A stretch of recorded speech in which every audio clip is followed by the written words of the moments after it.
நீங்கள் ஏதாவது ஒரு ப்ராஜெக்ட் சும்மா தொடுங்க சார், போய் அது வெற்றி மேல் வெற்றி சார். சிம்மராசிக்காரங்க சும்மா தொட்டால் போதும். அப்போ சிம்மராசிக்காரங்களோட மனைவி ஆடுகளம் மாதிரி ஏதாவது பந்தயங்கள், காரு, ரேஸு எல்லாம் ஜெயிக்கும். ஷேர் மார்க்கெட்டில் போட்டது எல்லாம் டபுள் ஆகும், ட்ரிபிள் ஆகும். சிம்மராசிக்காரங்களுக்கு ஜாதகமே பார்க்க வேண்டாமா? ஜாதகமே பார்க்க வேண்டாம். ஒன்றே ஒன்று சொல்லிடுறேன், செவ்வாய் வந்தால் சனி மாதிரி தான். சனி, செவ்வாய், ராகுலாம் எப்படி கிரகங்கள், இவங்கெல்லாம் ஒரு முடிவு பண்ணது தான். ஒன்றும் பண்ண முடியாது. எதிர்த்து நிற்பது தெய்வதமே ஆணும், அதை படுத்து மாய்ப்பல் அருட்பெரும் காளி. 4, 9 கூடையவன், உங்களுக்கு 11 இருக்கான். திரிகோணாதிபதி 9 கூடையவன், பாக்யாதிபதி லாபஸ்தானத்தில் இருக்கான். அப்புறம் என்ன சார்? அப்புறம் என்ன? நீ அல்லால் தெய்வம் இல்லை, எனது நெஞ்சே நீ வாழும் இல்லை முருகா, இப்படி பாடிட்டு இருந்தீங்க.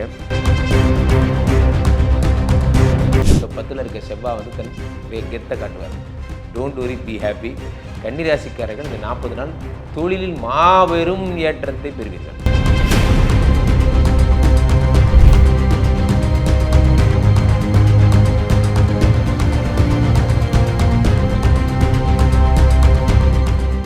ரியல் ஒன் ஆன்மீகம் நேயர்கள் அனைவருக்கும் வணக்கம். நான் உங்கள் ராம்ஜி.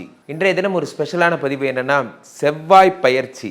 எல்லா இடத்துலையும் வைபா போயிட்டு இருக்கு. செவ்வாய் பயிற்சி 26ஆம் தேதி, வருகின்ற 26ஆம் தேதி அங்காரகன் எனப்படும் மங்களகாரகன் ரிஷபராசியிலிருந்து மிதுன ராசிக்கு பெயர்கிறார். இதனால் ஏற்படக்கூடிய நன்மைகள் என்ன, தீமைகள் என்ன, யார் யாருக்கெல்லாம் குபேர யோகங்கள் உண்டாகும் போன்றவற்றை பார்க்கலாம்.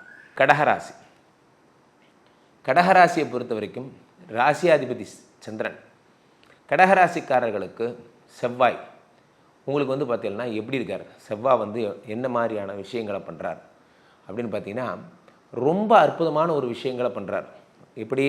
யோகாதிபதி 12ஆம் வீட்டில் மறைகிறார். இது வந்து ஒரு ஆபத்தான விஷயம். 5 கூடியவன் 12இல் மறைவது.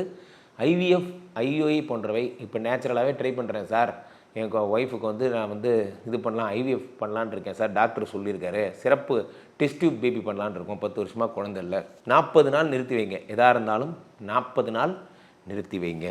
ஏன் இந்த மாதிரி சொல்கிறேன்? இப்போ தான் ஐவிஎஃப் கொடுத்துட்டு வந்தேன், அதுக்குள்ளே இப்படி சொல்கிறியே, கவலைப்படாதீங்க, எல்லாத்துக்கும் ஒரு சொல்யூஷன் இருக்குது. இப்போ செவ்வாய் வந்து பார்த்தீங்கன்னா என்றைக்குமே நல்லது மங்களத்தை தரும் நாதன் என்பதால் தான் மங்களநாதன் என்று அழைக்கப்படுகிறார். அங்காரகன் என்பது தெலுங்கில் பார்த்தீங்கன்னா மங்களவாரம்னு சொல்லுவாங்க. மங்களத்தை மட்டுமே தருபவர். அதனால தான் முருகப்பெருமானை மட்டுமே தன்னுடைய தெய்வமாக ஏற்றுக்கொண்ட ஒரு பெருமான். செவ்வாய் வந்தால் சனி மாதிரி தான். சனி, செவ்வாய், ராகுலாம் எப்படி கிரகங்கள், இவங்கெல்லாம் ஒரு முடிவு பண்ணது தான். சில ஆண்கள் உண்டு, அவங்க முடிவு பண்ணது தான், அது நடந்துடும். ஒன்றும் பண்ண முடியாது. எதிர்த்து நிற்பது தெய்வதமே ஆணும், அதை படுத்து மாய்ப்பல் அருட்பெரும் காளி. அந்த மாதிரி ரொம்ப தன்னம்பிக்கையுடையவர்கள். அந்த மாதிரி செவ்வாயெல்லாம் அப்படி வல்லமை கொண்டவர். அவர் வந்து உங்களுக்கு 12ஆம் வீட்டில் இருப்பதால் உறக்கமில்லாத இரவுகள் நீங்கள் தினமும் எப்போ பார்த்தாலும் நைட் ஆனால் அப்துல் கலாம் படிப்பீங்க, மாவீரன் நெப்போலியன் படிப்பீங்க. நெப்போலியன் படிங்க, நெப்போலியன் எடுத்துக்காதீங்க, சரியா? அப்புறம் அலெக்சாண்டர் படிப்பீங்க. அப்படிலாம் வந்து வீரக்கதைகள்லாம் உங்களை வழி நடத்தி செல்லும். ஸோ அப்போ கடகராசிக்காரங்களுக்கு 5 கூடியவன் 12இல் மறைவதால் இறை சாபங்கள், இறை கோபங்கள் போன்றவை ஏற்படும். ஏதாவது உங்களுக்கு பூர்வ ஜென்ம சாபங்கள் தொடர்றதுக்கு வாய்ப்பு இருக்குது. அதே மாதிரி வந்து இப்போ குலதெய்வத்துக்கு ஏதாவது நீங்கள் வேண்டுதல் வச்சுருக்கேன், அது நிச்சயம் தயவுசெய்து போய் பண்ணிவிடுங்கோ. கடகராசிக்காரங்கெல்லாம் பாருங்க, கடகராசினா கடக லக்னம் எல்லாமே தான் சொல்கிறேன். அப்போது குலதெய்வ வழிபாடு மட்டுமே உங்களுக்கு. குழந்தைகளால் 10 பைசாவுக்கு நிம்மதி கிடையாது.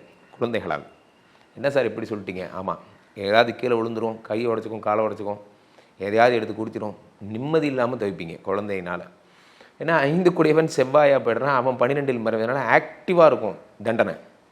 5ங்கிறது குழந்தை. அப்போ குழந்தை முட்டையாக இருக்கும், முட்டை. அப்போது நீங்கள் நல்லா தானே படிச்சுட்டு இருந்தேன், என்ன முட்டை வாங்குறேன், அது வாங்கலை, அப்படி வாங்கணுங்கிறது விதி.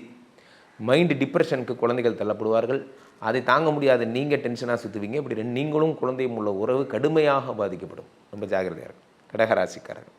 அதே நேரத்தில் கடகராசிக்காரர்களுக்கு 5 கூடியவன் 12இல் வருகிறான் என்று சொல்வதை விட 10 கூடியவன் 12இல் வருவதால், 12ங்கிறது என்ன அப்படின்னு பார்த்தீங்கன்னா விரயஸ்தானம். 10 கூடியவன் விரயங்கிறதுனால தொழிலில் ஒன்றுமே இருக்காது. தொழிலில் ரொம்ப ஜாக்கிரதையாக இருக்கணும். தொழில் திருடு போகிறதுக்கு வாய்ப்பு இருக்குது. தீப்பற்றி எரிய அந்த மாதிரி திருடு போக, தீப்பற்றி எரிய போன்றவை எல்லாம் நடக்க வாய்ப்பு இருக்குது. கடகராசிக்காரங்க ஷாப்பை க்ளோஸ் பண்ணும்போது வாசலில் சூடம் ஏற்றுறேன், அதை ஏற்றுறேன், ஜாகிரதை ஜாகிரதை ஜாகிரதை. வாயை திறந்தால் நல்லதே சொல்ல மாட்டியா, நான் என்ன சார் செய்கிறது, இருக்கிறது தான் சொல்ல முடியும். அதனால் உங்களுக்கு நீங்கள் எங்கேயும் போகாமல் வீட்டோடு இருக்கிறது உங்களுக்கு மிகவும் நல்லது. கடகராசிக்காரர்கள் கருத்துடன் இருந்து பொழைச்சிக்கோங்க. கடகராசிக்காரர்கள் நம்ம பெரிய புத்திசாலின்னு நினச்சிங்கன்னா உங்களோட பெரிய புத்திசாலி இருக்காங்க. அதனால் ஜாக்கிரதை. அடுத்து சிம்மராசிக்காரர்கள். சிம்மராசிக்காரர்களை பொறுத்த வரைக்கும் அப்போ கடகராசிக்காருக்கு பாட்டெல்லாம் கிடையாது. வேணால் ஒரு டைலாக் வேணால் சொல்கிறேன். கடகராசிக்காரர்களுக்கு இருக்கிற இடம் தெரியாமல் சூதனமாக இருந்துக்குங்க. இப்போ புரியுதா? இருக்கிற இடம் தெரியாமல் அப்படியே சூதனமாக இருந்துக்குங்க. நம்ம யார் வம்புக்கும் போகிறதில்ல, யார் தும்புக்கும் போகிறதில்ல அப்படிங்கிறத மைண்டில் வச்சுக்கிட்டு வீட்டோடு இருக்கிறது உங்களுக்கு நல்லது. அடுத்து சிம்மராசிக்காரர்கள். சிம்மராசிக்காரர்களை பொறுத்த வரைக்கும் பாதகாதிபதி செவ்வாய். சிம்மராசி சிம்ம லக்னம் ரெண்டுமே எடுத்துக்கோங்க. சிம்மராசி சிம்ம லக்னம் ரெண்டுத்துக்குமே உங்களுக்கு 4 9 கூடியவன் 11க்கு வரான். அடே அப்பா, பிரமாதம் பிரமாதம் பிரமாதம். உங்களுக்கு போடுறதுக்கு மார்க்கே கிடையாது. உங்களுக்கு மார்க் போடுறதுக்கெல்லாம் ஒன்றுமே கிடையாது. அப்படியே ஜஸ்ட் வைண்ட் அப், அவ்வளோதான். ஷோ முடிச்சுட்டு கிளம்பலாம். காரணம் என்னவென்றால் அத்தனை நல்ல நேரம் உங்களுக்கு. 4 9 கூடியவன் உங்களுக்கு 11 இருக்கான். திரிகோணாதிபதி 9 கூடியவன் பாக்யாதிபதி லாபஸ்தானத்தில் இருக்கான். அப்புறம் என்ன சார், அப்புறம் என்ன, நீ அல்லால் தெய்வம் இல்லை, எனது நெஞ்சே நீ வாழும் இல்லை முருகா, இப்படி பாடிட்டு இருந்தீங்க. இதுக்கப்புறம் வரும் காசு பணம் துட்டு மண்ணே மண்ணி. அதுதான் ப்ராப்ளம். முருகனை மறந்துடாதீங்க.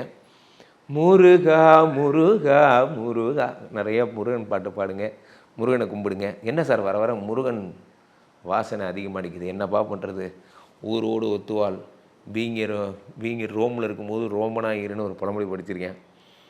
இப்போ தான் முருகர் ஜோரம் வந்துருச்சு எல்லாருக்கும். அதனால் முருகன் அப்படியே தொடர்ந்து கணபதி போய் ஐயப்பன் போய் முருகனை தொட்டுட்டீங்க. அடுத்து விஷ்ணு மாயாவை தான் நீங்கள் தொடணும். அதுக்கு நான் காத்திருக்கேன். என்றைக்கு விஷ்ணு மாயா வைப் இந்த மீடியாக்காரங்க எடுக்க போகிறாங்கன்னு தெரில. எங்கே பார்த்தாலும் விஷ்ணு மாயான்னு வர்றேன். அன்றைக்கி நான் ஜெயிச்சிட்டேன்னு அர்த்தம். அது நான் நடந்தே தீரும்.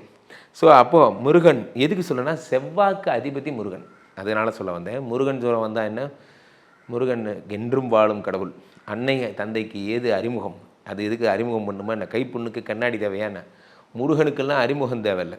அந்த வகையிலே விஷ்ணு மாயாவுக்கு கூட அறிமுகம் தேவை. தமிழ்நாட்டுக்கு புதுசு. முருகப்பெருமானுக்கெல்லாம் அறிமுகமே தேவையில்லை. அவர் காலாகாலமாக இருக்கக்கூடிய நம்மளுடைய தமிழ் கடவுள். அதனால் அவர் செவ்வாய், அவர் சொன்னால் செவ்வாய் கேட்பார். அப்போ நீங்கள் சிம்மராசிக்காரங்களாம் என்ன செய்யணும், ஒன்றுமே செய்ய வேண்டாம் சார். நீங்கள் ஏதாவது ஒரு ப்ராஜெக்ட் சும்மா தொடுங்க சார், போய் அது வெற்றி மேல் வெற்றி சார். சிம்மராசிக்காரங்க சும்மா தொட்டால் போதும். அப்போ சிம்மராசிக்காரங்களோட மனைவி, சிம்மராசிக்காரங்களோட குழந்தைங்க அப்பா கையால் கணவர் கையால் வாங்கி எதனாலும் செய்யுங்க, ஜெயிப்பீங்க. சிம்மராசிக்காரங்களுக்கு இப்போ போதுண்டா சாமி, நல்ல வார்த்தை சொன்னேன், எனக்கு அப்படியே ஜில்லுன்னு இருக்குது, இனிமையாவது ஜில்லுன்னு இருக்கும். 40 நாள் உங்களுக்கு லீவு சார். உங்களுடைய லீவ் ஃப்ரம் ஆல் ஆக்டிவிட்டீஸ். சிம்மராசிக்காரங்க காட்டில் மழை, லக்ஷ்மி வாசலை தட்டு தட்டு தட்டு தட்டுன்னு தட்டுவாங்க, காலிங் பெல் அடிப்பாங்க. போய் திறந்து பாருங்கள், உங்கள் காலிங் பெல்லை அடிக்கிறது லக்ஷ்மியாக கூட இருக்கலாம். ஸோ அதனால் நல்ல கவனிங்க. இந்த ஷோவை பார்த்த உடனே உங்களுக்கு ஒரு மாற்றம் வரப்போகுது, உங்களுக்கு ஒரு நல்லது நடக்க போகுது. எழுதி வச்சுக்கோங்க, கீழே தான் என் நம்பர் வரப்போகுது. நீங்கள் எனக்கு ஃபோன் பண்ணி சொல்லுவீங்க. என்ன சொல்லுவீங்க, சிம்மராசி வாழ்க்கையில் நல்லது நடந்துருச்சு சார், லக்ஷ்மி வாசலுக்கு வந்துட்டா சார். சரியா? நான் அளவுக்கு அதிகமாகலாம் சொல்ல மாட்டேன், நடக்கிறத மட்டும்தான் சொல்லுவேன். இப்போ கடகராசிக்காரனுக்கு இப்போ தான் சோழியை முடிச்சு விட்டு வந்தேன். அதனால் சிம்மராசிக்காரர்களை பொறுத்த வரைக்கும் நல்லது நடக்கும். அப்போ இனிமேல் போட்டு 2 கால் 2 அந்த மாதிரி எப்படி சொல்கிறது, அவ்வளோ சந்தோஷப்படுவீங்க. எப்படி அவ்வளோ சந்தோஷம்னா சக்ஸஸ் பார்ட்டி தான், வெறும் சக்ஸஸ் பார்ட்டி தான். வாழ்க்கை ஒரு போர்க்காலம் ஆடுகளம் மாதிரி. ஏதாவது பந்தயங்கள், காரு ரேஸு எல்லாம் ஜெயிக்கும். ஷேர் மார்க்கெட்டில் போட்டது எல்லாம் டபுள் ஆகும், ட்ரிபிள் ஆகும்.